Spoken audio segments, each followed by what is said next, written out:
படம் நல்லா ஓடும். அதை நம்பிதான் நாங்க வந்திருக்கோம். சூப்பரா இருக்கு. இவரோட நடிப்பு பத்தி பிரத்யேகிச்சு ஒன்றும் சொல்லறது இல்லையே. அவரு சூப்பர் ஸ்டார் தான். சின்ன பிள்ளைகளுக்கும் எல்லாருக்குமே சூப்பர் ஸ்டார் தான். எத்தனை வயசான அவருக்கு இதெல்லாம் நடிக்க பெரிய விஷயம் தான். ഒരു ഉദയസൂര്യൻ தான் உண்டு. அதே சூப்பர் ஸ்டார் ரஜினிகாந்த்.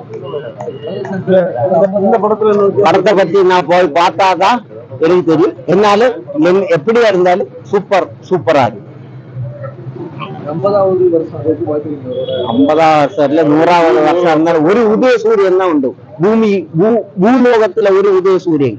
அந்த உதயசூரியன் உதிச்சுட்டே தான் இருக்கு. எத்தனை வருஷம் இருந்தாலும் 50 இல்ல 100 இருந்தாலும் ஒரு உதயசூரியன். அதெல்லாம் சின்ன சின்ன சீனுக்கு வந்துட்டு போவாரு.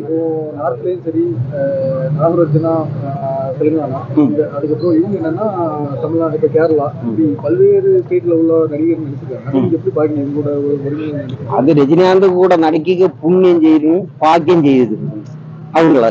அவங்களெல்லாம் தெய்வத்துக்கு துல்லிய மாட்டாங்க. லோகத்திலே ரஜினின்னு உள்ளது ஒரு மாசம். അതുകൊണ്ട് அவங்க நடிக்க சொன்ன സാർ രജനി ഫാൻസ് അസോസിയേഷനിലുള്ള ആൾക്കാരാണ് എല്ലാം വന്ന് നമ്മ എല്ലാരും ഇങ്ങ வந்து கூடியிருக்கிறது. இந்த படத்தை மாபெரும் வெற்றி அடையறதுக்கு வேண்டி நம்ம வந்திருக்கோம்.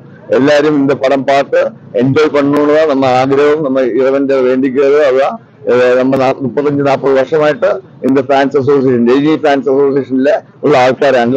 ഞാൻ അതുക്കുള്ള മെയിൻ ആളാണ്. ഇത് നമ്മൾ ലണ്ടൻ எனக்கு எல்லாமே